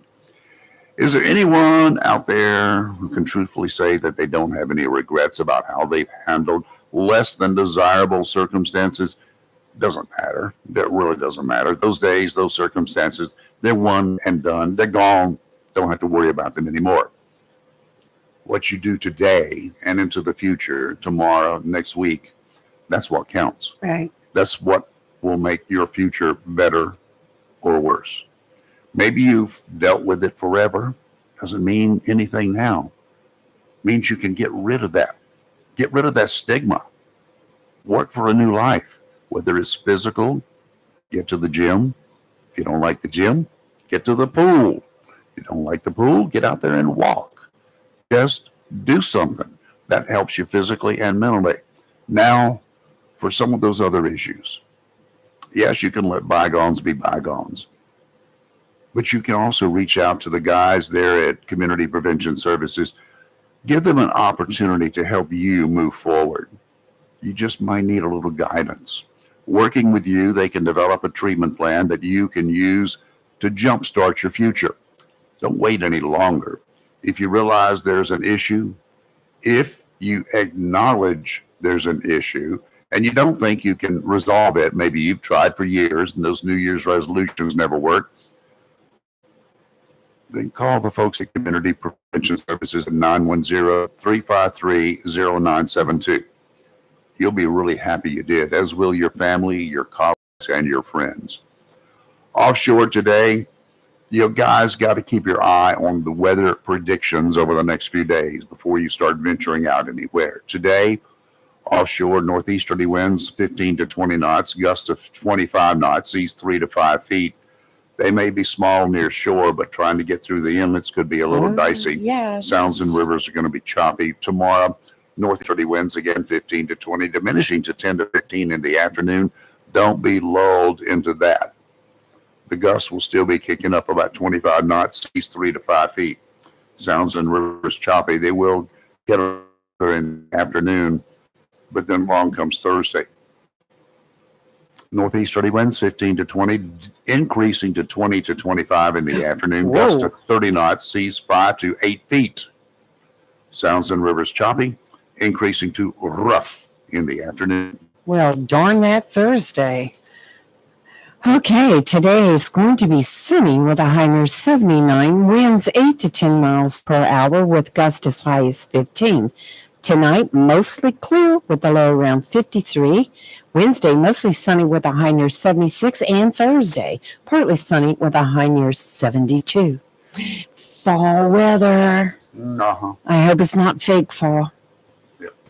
Yeah, but that was very interesting having people from the Red Cross on with us because we hear about the Red Cross all the time. Yeah. Every disaster that it's out there, we hear right, Red Cross is here. they are Fires. always there. If you haven't been to an apartment fire or a major fire that has consumed several apartments, as Right. I have been, I've seen them. Red Cross shows up. They come bearing gifts. They've got clothing they find out what sizes, what ages the kids are that Right. are living there because they got to suddenly be relocated to a I motel think, somewhere. yeah, they house them automatically, Yeah, in a they can hotel stay until there. they can find You gotta something wait. else. I mean, your apartment might not have been damaged by fire, but there's smoke. Right. You can't live Right. in a smoke-filled apartment. Yes.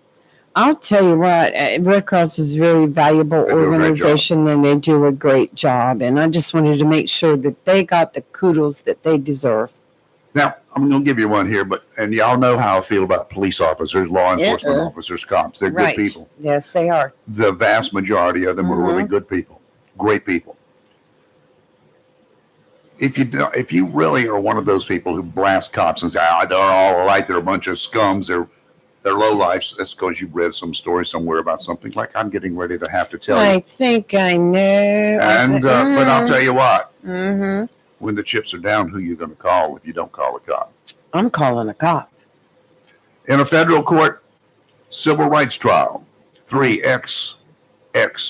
Memphis cops were found not guilty but guilty on a variety of charges involving a traffic stop, a routine traffic stop that resulted in the death of the unarmed driver of the car.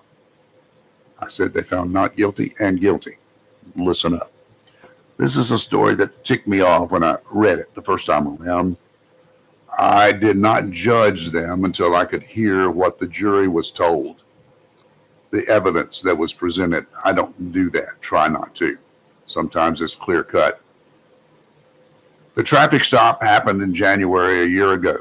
2 of the cops were acquitted of civil rights violations.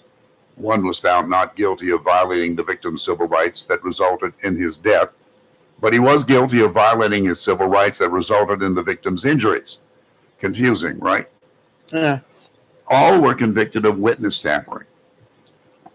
These 3 and 2 Okay. others who already made a deal with the prosecution in exchange for their testimony face serious state charges of second-degree murder. Civil rights charges are one thing. State charges include murder. Okay, now you can get the picture. They're not set free.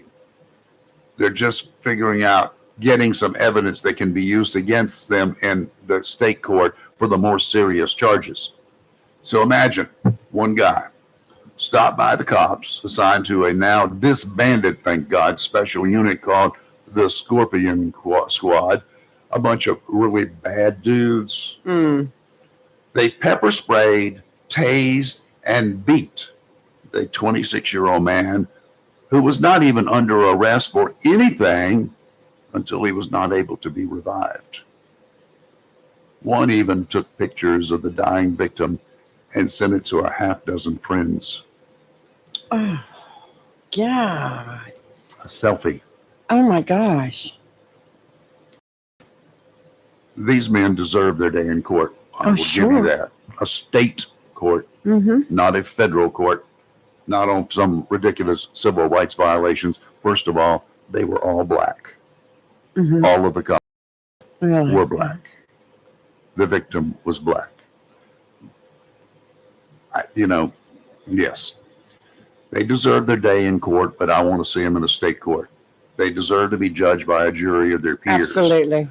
As an ex-police officer, I'm sure I could assemble 11 more police officers who would listen to the crime trial, the whole thing, with all the evidence presented before rendering a verdict. And if the evidence warranted a conviction of second-degree murder, you can rest bloody well assured you would not find 12 more people who would render that verdict any faster than 12 good cops, because good cops do not like bad cops. Oh, no, they don't. 'Cause they hate every good cop. And that's not the story I was referring to. And I was trying to find the story, but I'm just not going to worry about it right now. But you bring up a good point. But, in every walk of life, in every organization, Well, check and the Catholic business, et cetera, there are the bad ones. They got a bad rap too, And that, the Catholic Church. yes, really. But not all, I would say for the majority, cops are good. They're Yep. there for you. They're there to protect you, to serve you, to help you. But it only takes a few bad ones. And the best people to police their own are police officers. That's right. The best people to, I don't know, let's just take amateur radio. I'm very familiar with that. The best people out there to police the pre or other hams, and they do. They report violations in a heartbeat. You get on there doing bad things, the FCC can't monitor every ham radio traffic, but somebody can. Somebody does. Right.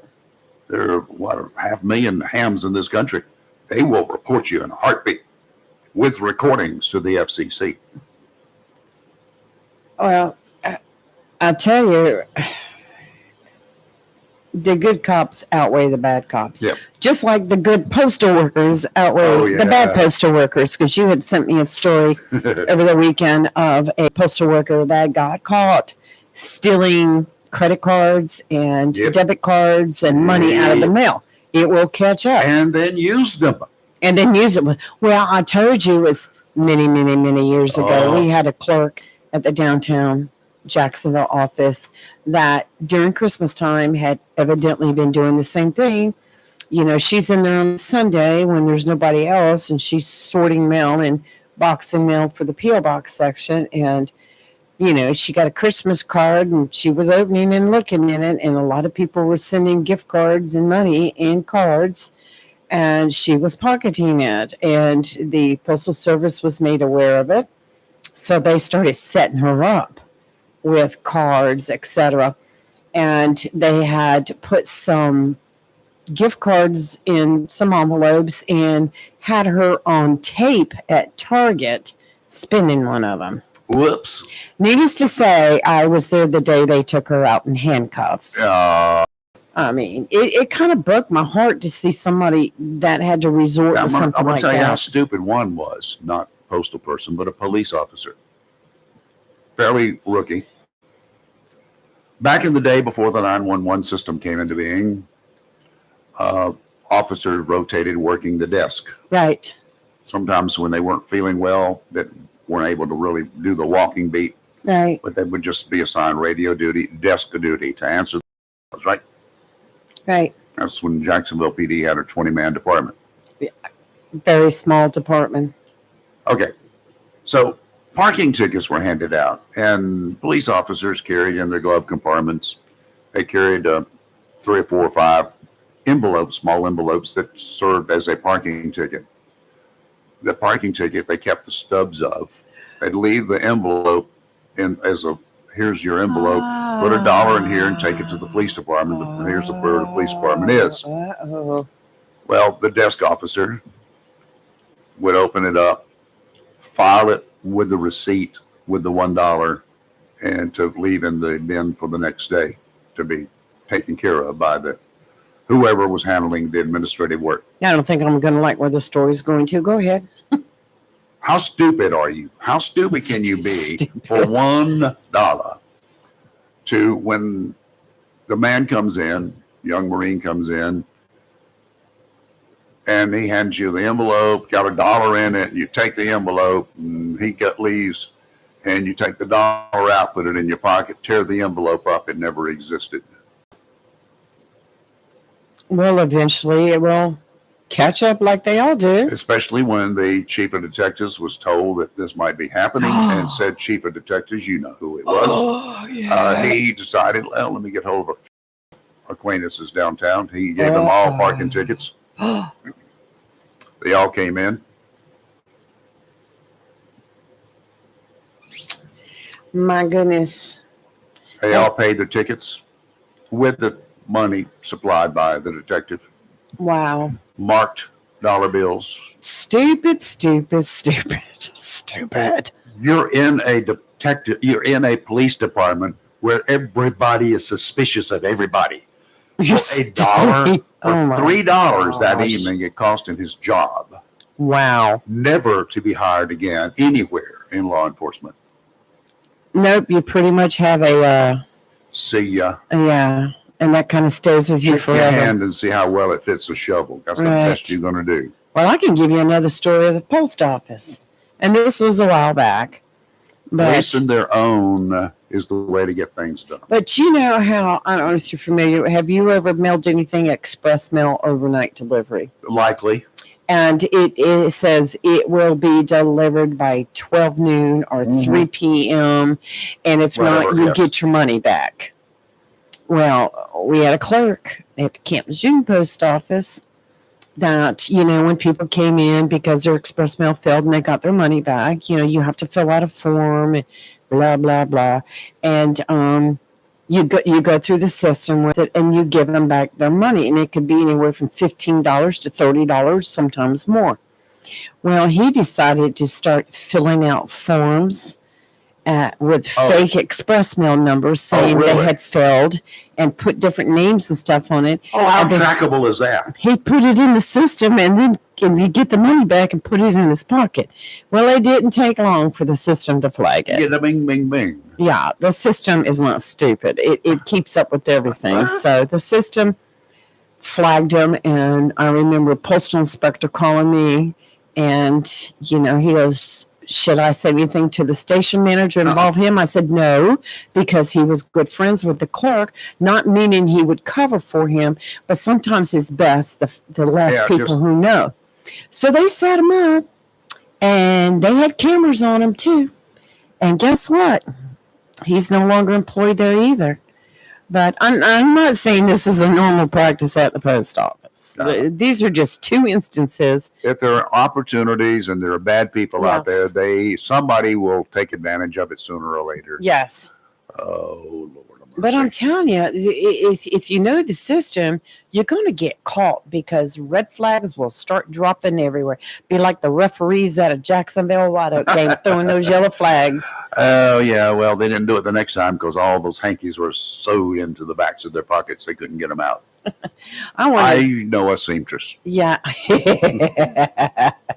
Speaking of the ball game, got one on Friday night. I know. And I don't even, Chris, if they're listening, is it home or away? He's home, I think. I don't, Isn't it? you know, I was going to look on Max Preps Oh, for and get heaven's the sakes. list, and I didn't do it yet. So I'm having withdrawal. I need to go to a I game. know we need to It's been go. a couple of weeks. I hope it's not at North Side. No, North Side's homecoming. According to Drew, that's the Wow. Drew. Forgive me again. I don't remember the date. Early in November, 1st of November, Something somewhere like in that. there. I don't know. Okay, look, I got the info. All right, let's see. Chris. Jacksonville host. Oh no, Havelock Friday night. We're playing Havelock at home. Okay, what route is the Havelock bus taking to get here? And what time are they You going said to that be? last year. Yes. Did I? Yes. Huh. Did it work? Yes. Yes. Oh, didn't we beat Havelock? I don't remember. I don't remember yesterday. I just remember That everybody would be we a played good- this year we beat. Well, you know, Newbern beat Havelock last week No, or no. week for last. Yeah, and then so we whooped up on Newbern. we did 34-24. Mhm. Yeah, Maybe they were just tired out from Havelock. go Cards. Well, remember we had a week off too, Mhm. so that'll be great. Oh, it's going to be a good game. Mhm. A lot of lawmen feel they have a target on their backs sometimes because of the misdeeds of the very small number of bad cops who walk among us, not all, but a small percentage. The unprovoked attacks on police officers, sometimes so random that it's hard to understand why. And that's what keeps cops on their toes, on and off the job. In California, a man saw a police officer standing outside the Santa Monica police station last Saturday, just a little before 5:30 in the afternoon. Daylight. Wow. With no reason, whatever, no reason to react to the man's presence, the unarmed officer was attacked and repeatedly stabbed by the assailant who had a knife. Oh my gosh, that is just horrible. Thought he was unarmed. Uh-oh. The officer, who had been stabbed and cut, got away from him, ran for the cover of a wall, then managed to get his pistol out. And the 30-something-year-old assailant continued his attack, charged the man, charged the officer. He died. How many holes did he Don't have in know. his body? The officer's in the hospital. Oh wow. They haven't released his name or the exact extent of his injuries. Hopefully those yellow-bellied district attorneys with the proverbial yellow streak down their backs will not decide that the wounded officer should have used more constraint, perhaps put What? everything on hold until he could call for an intervention counselor to come to the scene. Thank God this cop's training took over. Instinct kicked in when he was attacked. Proves again that not even armed cops are safe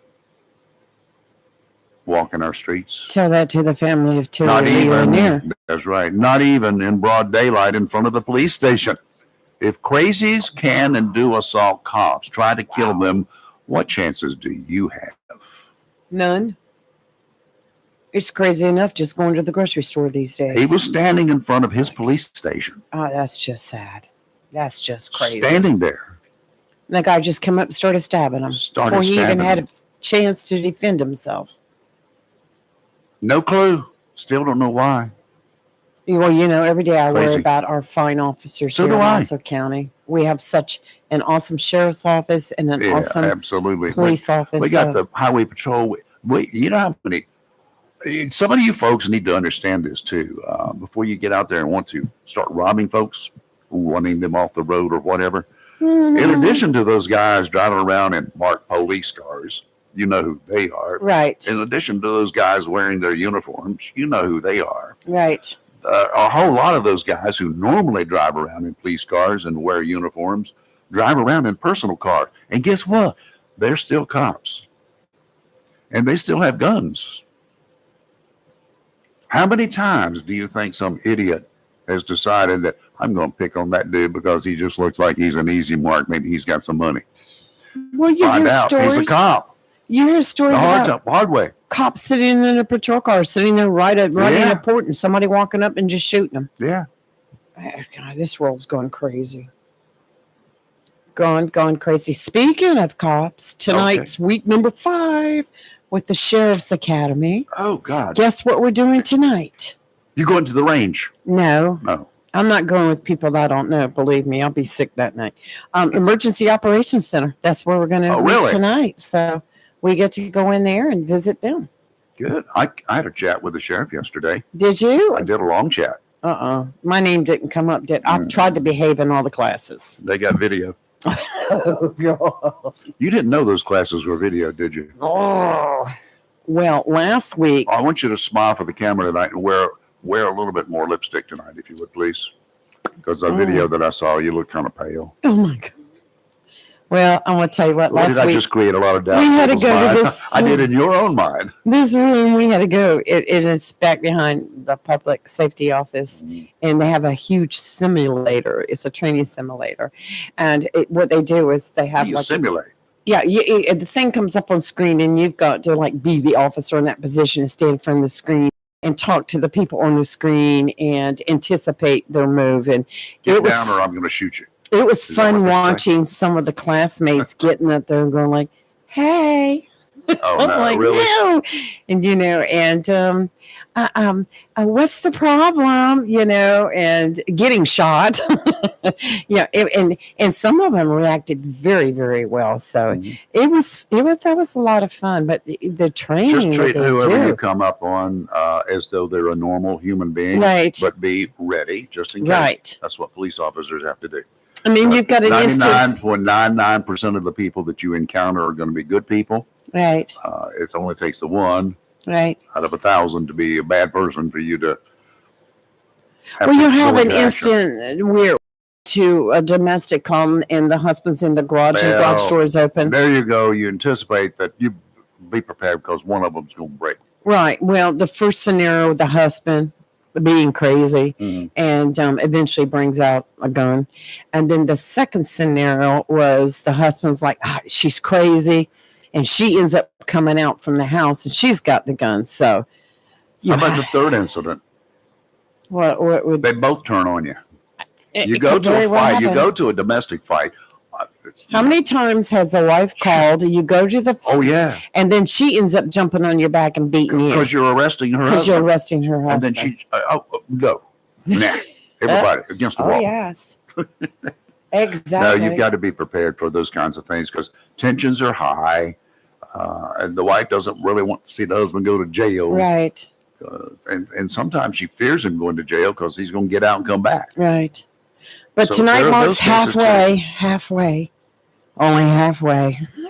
This is your halfway house night. It's my halfway house night. Anyway, so it'll be interesting.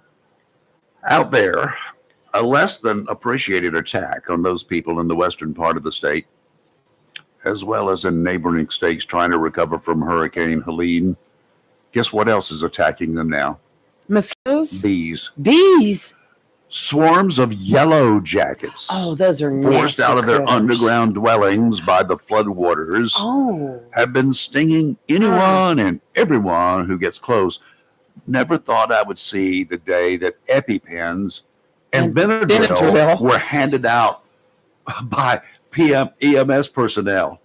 They're I having to do that now. saw a news story where one of the towns was requesting if you're going to send anything, send them Benadryl and EpiPens. Good I'm golly. like, man, A can lot you of us do imagine? not get along too well with stinging bees in the first place. I don't like them. Well, I don't like them. I don't have the reaction that some people do, but I used to have major reaction. Last year, early this year, I got hit by 2 or 3, whatever. Did not have the reaction. Well, I headed for the house, got the ice on them right away, and Ooh. took the Benadryl right away. right. I Oh, tripled remember up that on the Benadryl, and I took the ice and put on every sting that I had. That slows the folks. I'm not a first aid tech, but one of the things that I did learn, for whatever there's going to be a sting, a bite, Yes. including a snake bite, Yes. First of all, no good cutting that thing and sucking the blood out. That's just, you're not. It doesn't work that way. You got to have trained people to handle a Right. snake bite.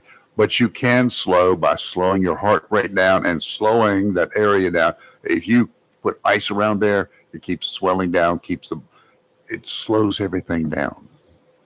Including me. Okay. Whew. And then you can ease your way to medical treatment. Right.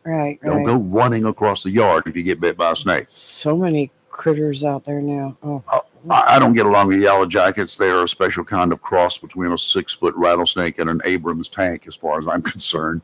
They when they hit you hard, well, that's like I've got and some. you come out of the ground. I've got some wood cleanup to do in my backyard Mm. along the fence, and I'm so scared. Wait till it snows. Really? Yeah, and get a fire extinguisher and put out there. Drew said it's November 1st is the game. I knew it was early Thank you, November. I Drew. can't remember. Thank you, Drew, again. We'll see you. He's going to be there. Yeah, I know. Yeah. I'm excited. I can't wait. Yeah. That'll be great. Well, you know, If you have allergies to bees, Mhm. you've ever seen those body armor for knights of yesteryear? Yes. That's what you need. Yes. Because these The yellow jackets. mesh. Oh, these- yes. No, I'm talking about the real body The armor. real body The armor. steel suits that stand up in the corner Right, by right. themselves. Find one that fits, because yellow jackets are just nasty. Oh, they are. They are. I remember one time I went to take a piece of guttering down on the back of my house. I already had all the guttering removed, except there was one downspout that had not been removed because the cable, everybody put up cable, telephone, decided to wrap their lines around it. So I said, I'm going to take that down.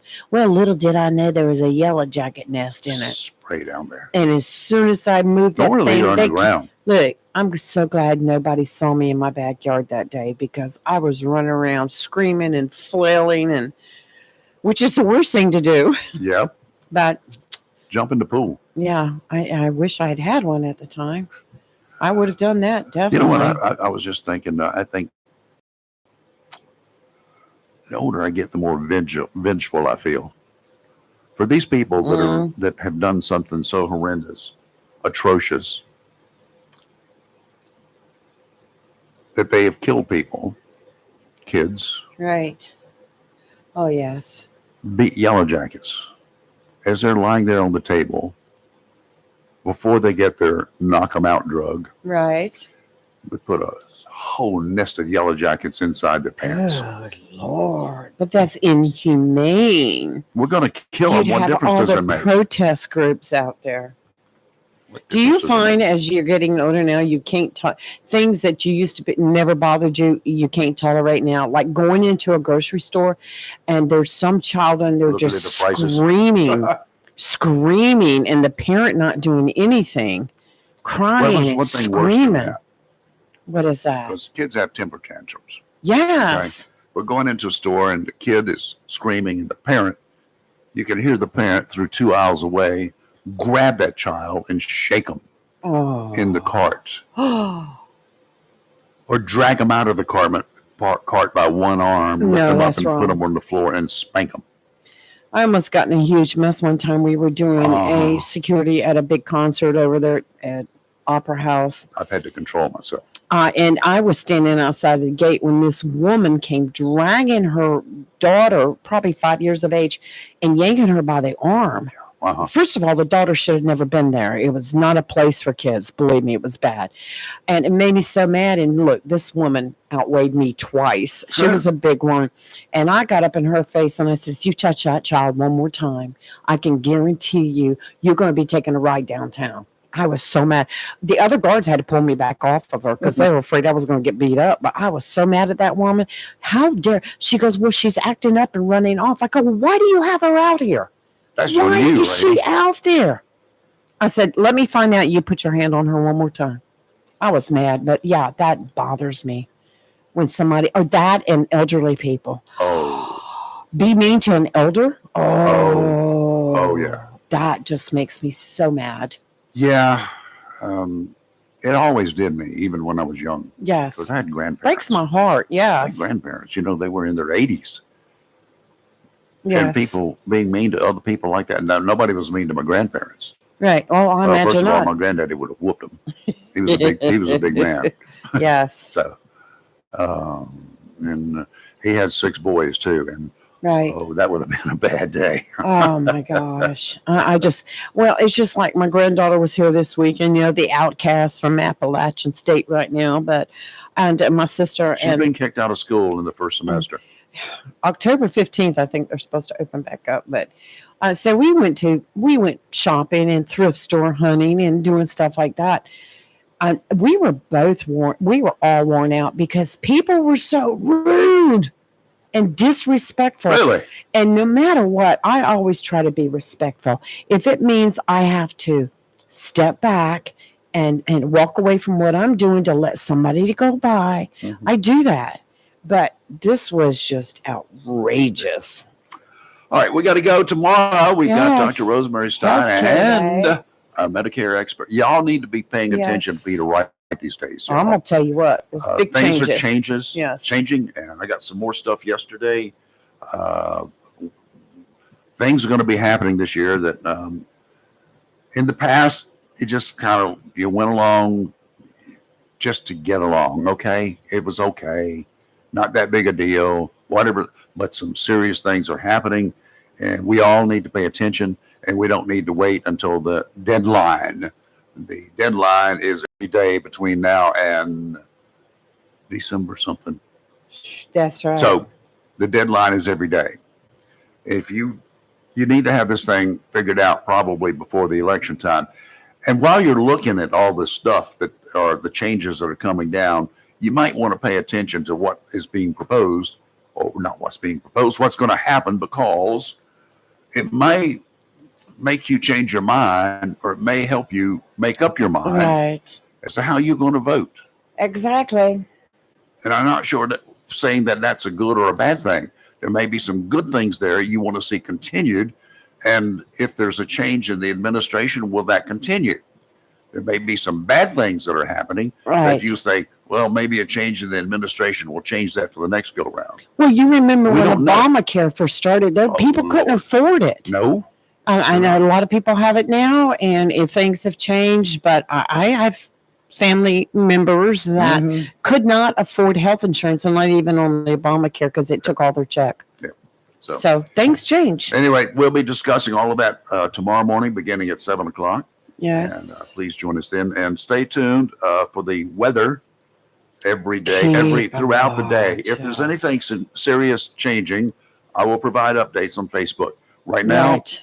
it's just waiting for the impending doom. Okay. Continue to pray for our neighbors in the western to part our of the west, state, yep, and our that's- neighbors in the south. That's ongoing. And think about those men and women in uniform, Right. that are out there working, and those who are doing, unfortunately, recovery operations, right. because every day Right. the number of dead increases, the number Right. of confirmed It's dead horrible, increases, horrible. because they're finding people. And I'm unfortunately, I'm afraid they're going to They're find gonna people find for more. weeks and Yes. weeks to come. Eventually, hopefully, everybody will be accounted Right. for who has been missing. And special thanks to the Red Cross for spending some time with us Yep, today. thank you. That was great. So we'll see you tomorrow morning. And we've got to give one more shout out Okay. to a young man who ain't as young as he thinks that he was at one time. Is today his birthday? No, Okay, go ahead. but today he's home again, and we got Robin in our prayers. We've had him in there. Oh, you're Robin, talking about Robin. I'm talking yes. about Robin Knapp. He's back at Yeah. home. He had a Little little episode. A little episode. So anyway, Yeah, he's doing well though. I he's managed doing to well. call him last night and see how he Did was you aggravate doing. him? Yeah, I did. Good. I was like, you Did you can't aggravate get him for sick. me? No, I'll leave that for you. But I'm not going to aggravate him. yeah, I saw we made a post on Facebook last night. So And- Robin had a little episode and had to get her to Yeah, the hospital. Robin, any river, anytime, son. Yeah, any so- river, anytime. It happens. We'll see you tomorrow morning at All 7:00. Have a great day. You're live and local Real Talk, where we are always, forevermore awake and never woke. In the morning.